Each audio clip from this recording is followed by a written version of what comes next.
முல்லைத்தீவு மாவட்டத்தினுடைய கொக்குளாயிலே கண்டெடுக்கப்பட்ட 40க்கும் மேற்பட்ட மனித எலும்புக்கூட்டு தொகுதிகளில் பல மனித எலும்புக்கூடுகள் மண்டையோடுகள் வாய்கள் பிளந்தபடி வாய்கள் ஆவண்டபடியே படங்களாக வெளிவந்ததை இந்த நாட்டிலே பலரும் அறிவார்கள்.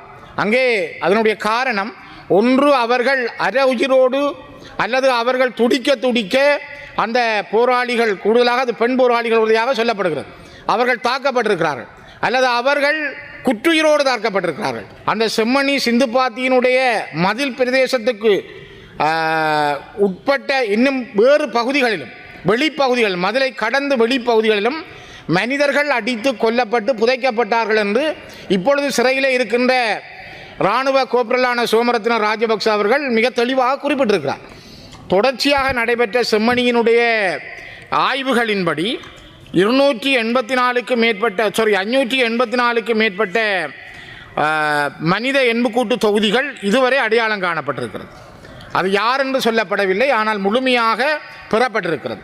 கனடாவினுடைய தூதுவரும் குழுவினரும் சென்று அதனை பார்வையிடுவதற்கு அரசாங்கம் மறுத்திருக்கிறது. ஆஸ்திரேலியா நாடு பார்ப்பதற்கு கேட்ட பொழுதும் அது இலங்கையினுடைய வெளிநாட்டு அயலுறவுத்துறை அமைச்சினால் தடுக்கப்பட்டிருக்கிறது. ஏன் ஒரு சர்வதேச சமூகத்தைச் சேர்ந்த பிரதிநிதிகள் ராஜதந்திரிகள் பார்ப்பதை நீங்கள் என்னத்திற்காக அதனை தடுக்கிறீர்கள் என்பது எங்களுக்கு ஒரு சந்தேகத்தை தந்திருக்கிறது. ஆனால் செம்மணி சிந்துப்பாத்தி இந்து மயானத்தை நான் சென்று 2 தடவைகள் நீதிமன்ற கட்டளையின் பிரகாரம் சென்று பார்த்த பொழுது அங்கே பல திசைகளில் அது வடக்காக இருக்கலாம், கிழக்காக இருக்கலாம் அல்லது மேற்காக இருக்கலாம், கூட்டமாக கும்பலாக பல இடங்களிலே இவ்வாறு மனிதர்கள் அடித்து நொறுக்கப்பட்டு எலும்புகள் உடைக்கப்பட்டு தாக்கப்பட்டிருக்கிறார்கள். இதிலையும் குறிப்பாக அங்கே இது கண்டெடுக்கப்பட்ட 583 எலும்புக்கூட்டு தொகுதிகள் அடையாளம் காணப்பட்டவை. அதை விட 50க்கும் மேற்பட்ட குவியல்களிலே 50% மேலானவை 12 வயதுக்குட்பட்ட சிறுவர்கள்.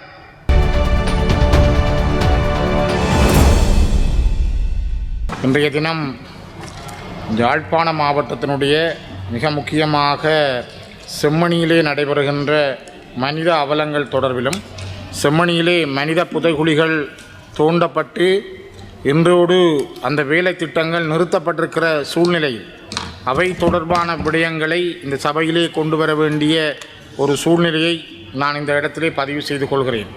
மிக முக்கியமாக யாழ்ப்பாண மாவட்டத்தினுடைய செம்மணி சிந்துப்பாத்தி இந்து மயானம் இதுவரை காலமும் செய்யப்பட்ட ஆய்வுகளின் பிரகாரம் அங்கே கண்டெடுக்கப்பட்ட 584 வரையிலான செம்மணி சிந்துப்பாத்தி மயானத்துக்கான மனித எலும்புக்கூடுகள் அடையாளம் காணப்பட்டிருக்கிறது. அவ்வாறு அடையாளம் காணப்பட்ட மனித எலும்புக்கூடுகள் தொடர்ந்து ஆய்வுக்குட்படுத்தப்படுமா இல்லையா என்பது இந்த அரசாங்கத்தினால் இன்னும் உறுதியாக கூறப்படவில்லை. காரணம், இது ஒரு இழுபறி நிலையிலேயே சொல்லப்படுகின்றது. அரசாங்கத்திடம் இருக்கின்ற நீதிமன்ற கட்டளையின் பிரகாரம் அதற்கான பண உதவிகளை செய்வதற்கோ அல்லது அவற்றை கொண்டு செல்வதற்கோ அரசாங்கம் இன்னும் ஒரு முழு முயற்சிகளை முன்கொள்ளவில்லை என்பதைத்தான் இப்பொழுது அண்மைய நாட்கள் இந்த விடயங்கள் முன்வைக்கின்றன. நான் நினைக்கிறேன் இந்த உயர்ந்த சபையிலே இதற்கு முதலும் பல தடவைகள் இவ்வாறான விடயங்கள் முன்கொள்ளப்பட்டது. அவ்வாறு அரசாங்கத்தினால் அரசோடு சேர்ந்து இயங்குகின்ற குறிப்பாக மனித உரிமைகள் ஆணைக்குழு, இலங்கையினுடைய மனித உரிமைகள் ஆணைக்குழு இந்த விடயத்தை கையிலே எடுத்திருந்தது. அவர்கள் இந்த விடயம் தொடர்பாக ஏற்கனவே ஒரு ஆய்வுகளை 2003ஆம் ஆண்டுகளிலே மேற்கொண்டிருந்தார்கள். அந்த ஆய்வுகள் அவர்கள் செய்யப்பட்ட விடயங்கள் சரியான முறையில் மக்களை கொண்டு சென்றதோ அல்லது அரசாங்கம் அதனை கை கொண்டதோ இல்லை. குறிப்பாக 2003ஆம் ஆண்டு அக்டோபர் மாதத்திலே report of the committee on disappearances in the Jaffna region of the human rights commission of Sri Lanka இவர்களால் இந்த ஆய்வு நிலைமைகள் மேற்கொள்ளப்பட்டது. இதிலே ஒரு குழு அமைக்கப்பட்டது.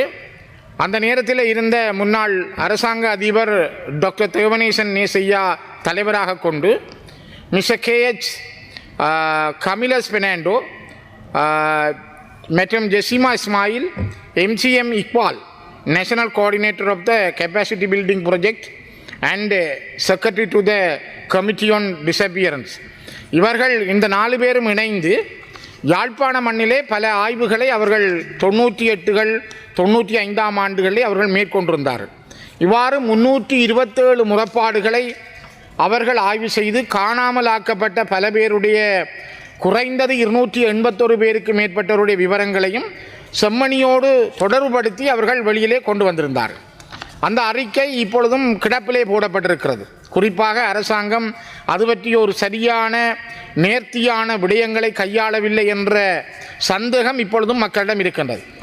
தொடர்ச்சியாக நடைபெற்ற செம்மணியினுடைய ஆய்வுகளின்படி 584க்கு மேற்பட்ட மனித எண்புக்கூட்டு தொகுதிகள் இதுவரை அடையாளம் காணப்பட்டிருக்கிறது. அது யார் என்று சொல்லப்படவில்லை, ஆனால் முழுமையாக பெறப்பட்டிருக்கிறது. அதே நேரம் அந்த மனித எலும்புக்கூட்டு தொகுதிகளுக்கு அப்பால் 57க்கு மேற்பட்ட கூட்டாக எடுக்கப்பட்ட எலும்புக்கூட்டு தொகுதிகளும் உண்டு. இவ்வாறு கிட்டத்தட்ட 600க்கு மேற்பட்டவர்களுடைய மரணங்களை மையமாக வைத்து இந்த எலும்புக்கூட்டு தொகுதிகள் அடையாளம் காணப்பட்டிருந்தாலும் கூட அவை இதுவரை வெளியிலே கொண்டு வரப்படவில்லை. காரணங்கள் சரியாக சொல்லப்படவும் இல்லை.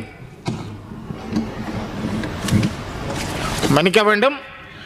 குறிப்பாக இந்த மனித எலும்புக்கூட்டு தொகுதிகளுக்கான ஆய்வுகள் நீதிமன்ற கட்டளையோடு 3வது கட்டம் நிறைவு பெற்றிருக்கிறது. கடந்த 19ஆம் தேதி 3வது கட்டம் நிறைவுக்கு வந்திருக்கிறது.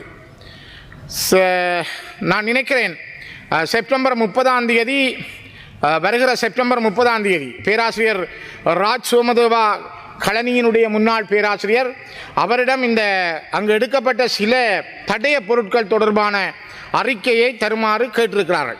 அதே நேரம் வருகிற அக்டோபர் 14ஆம் தேதி திறந்த நீதிமன்றத்தில் இந்த வழக்கு எடுக்கப்படவும் இருக்கிறது. ஒரு கட்டமாக முதலிலே 9 நாட்களும், பிறகு 2வது கட்டமாக 45 நாட்களும், 3வது கட்டமாக 56 நாட்களுமாக 110 நாட்கள் செம்மணியிலே இந்த ஆய்வு மேற்கொள்ளப்பட்டது. இவ்வாறு செம்மணியிலே எடுக்கப்பட்ட இந்த ஆய்வுகளின் பிரகாரம்தான் 583 மனித எலும்புக்கூட்டு தொகுதிகளும் குவியலாக 51 குவியல்களும் எடுக்கப்பட்ட விடயங்களாக அங்கு காணப்படுகிறது. கௌரவ தலைமை தாங்கும் உறுப்பினர் அவர்களே, இதைவிட பிற சான்று பொருட்கள், மனித எலும்புக்கூடுகள் தவிர்ந்த பிற சான்று பொருட்களாக 170 பொருட்கள் அங்கே எடுக்கப்பட்டிருக்கின்றன. அவை தொடர்பாகத்தான் பேராசிரியர் ராஜ் சோமதேவா அவர்களும் அவருடைய குழுவினரும் அந்த ஆய்வுகளை மேற்கொள்கின்றார்கள். இந்த இடத்தை சென்று பார்ப்பதற்கு அண்மையிலே ஐரோப்பிய யூனியனுக்கு அரசாங்கம் அனுமதி வழங்கியிருந்தது. ஆனால் போன வாரம் கனடாவினுடைய தூதுவரும் குழுவினரும் சென்று அதனை பார்வையிடுவதற்கு அரசாங்கம் மறுத்திருக்கிறது.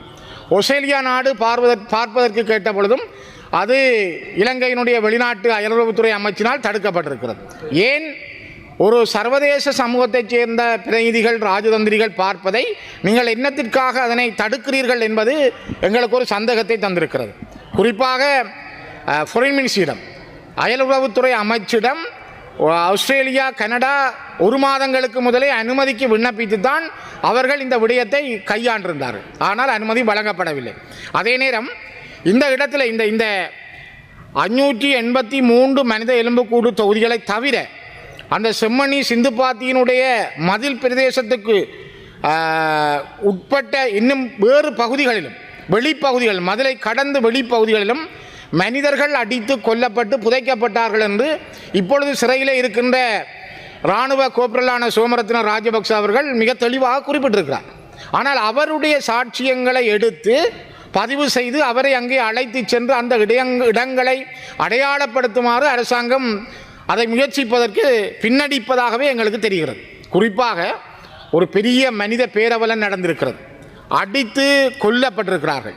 அவருடைய எலும்புகள் நொறுக்கப்பட்டு கூட்டமாக அவர்கள் தாக்கப்பட்டிருக்கிறார்கள். உங்களுக்கு தெரியும், இந்துக்கள் ஒரு முறை இருக்கிறது, அவர்கள் உடுப்பில்லாமல் தாக்க மாட்டார்கள். அல்லது அவர்கள் தாக்கப்படும் பொழுது திசை இருக்கிறது. அவருடைய தலைகள் தெற்கு திசை வைத்து அந்த திசையின்படி தங்களுடைய வணக்க முறைகளை செய்துதான் அவர்கள் அந்த இடங்களிலே தங்களுடைய உறவுகளின் உடலங்களை அடக்கம் செய்வார்கள்.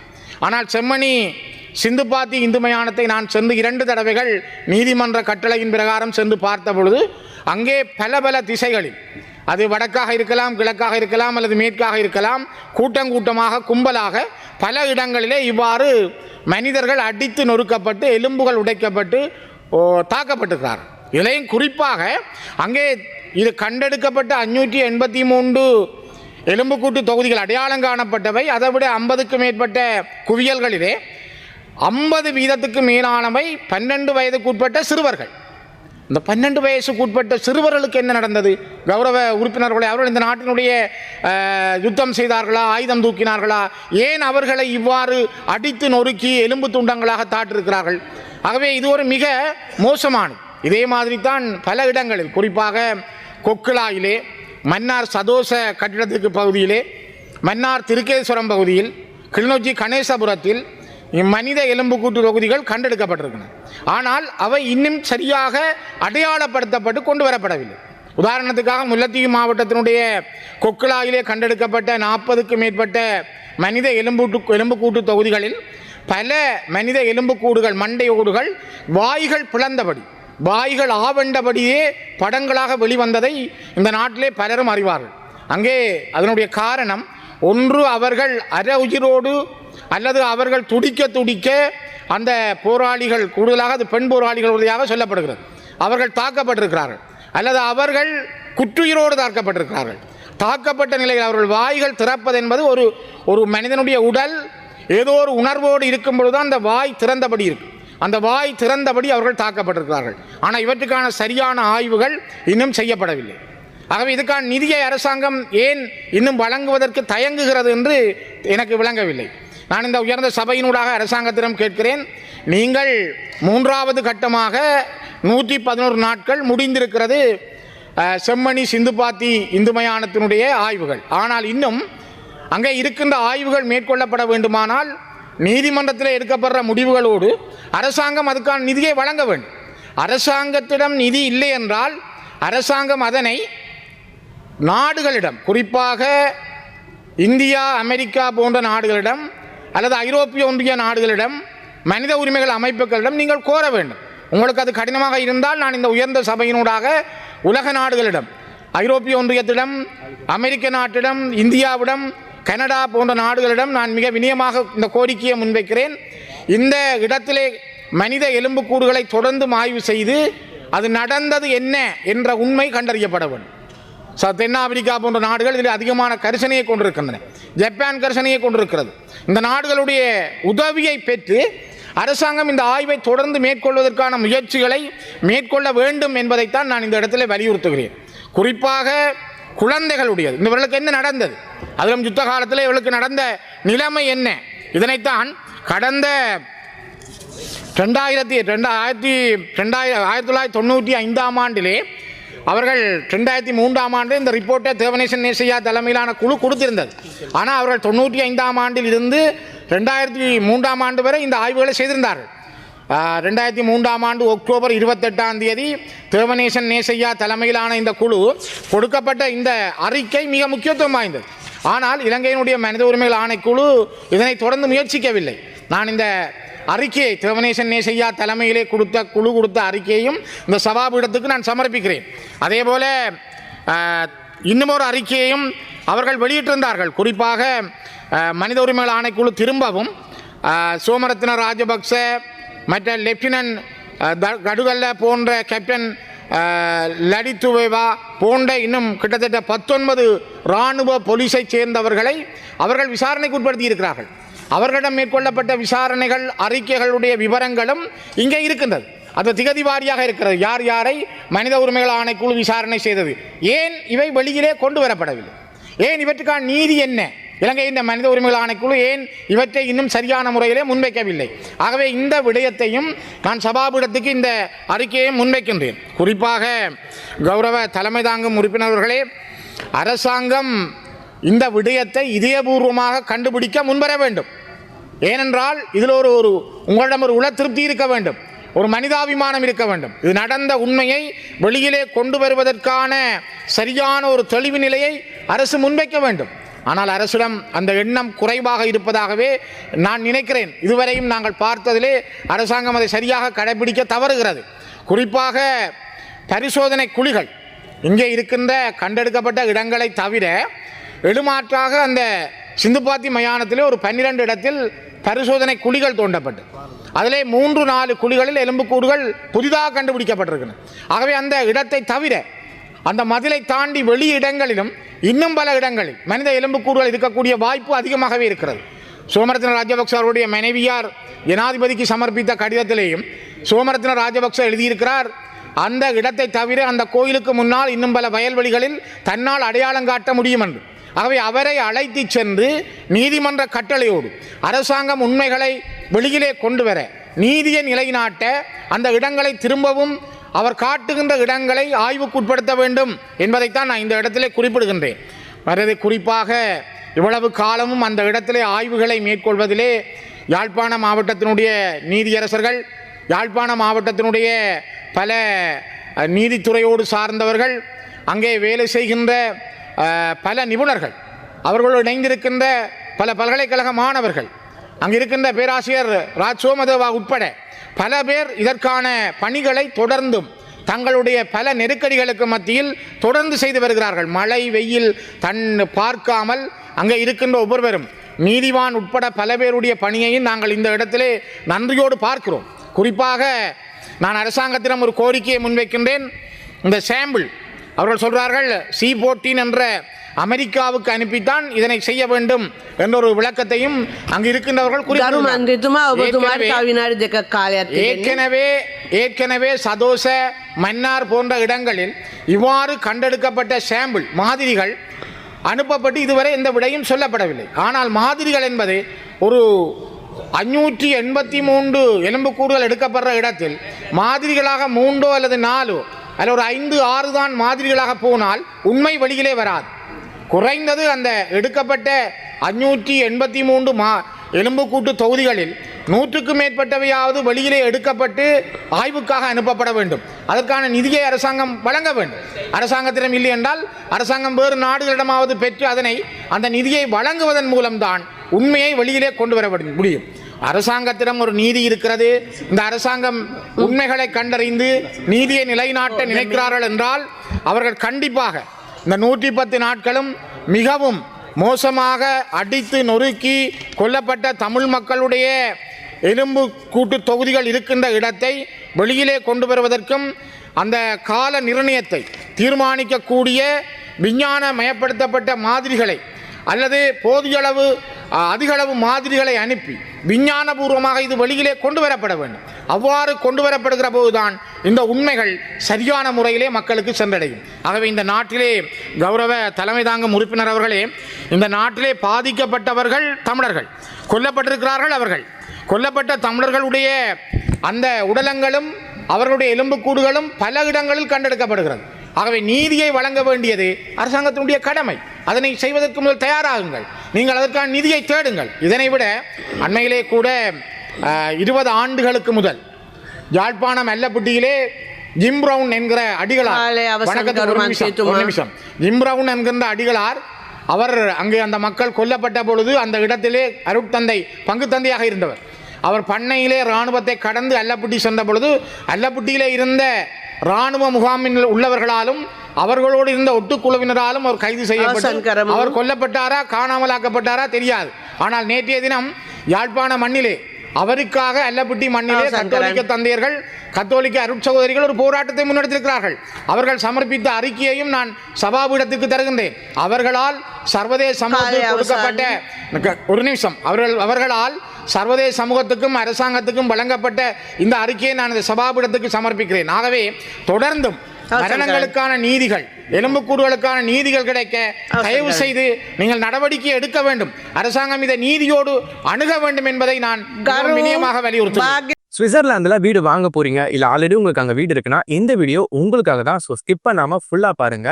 ஒரு மனிதனுக்கு வீடு அப்படிங்கிறது ரொம்பவே அத்தியாவசிய தேவை. அத்தியாவசிய தேவைகள்ல முக்கியமான பங்கு வகிக்கிறதே இந்த வீடு தான்.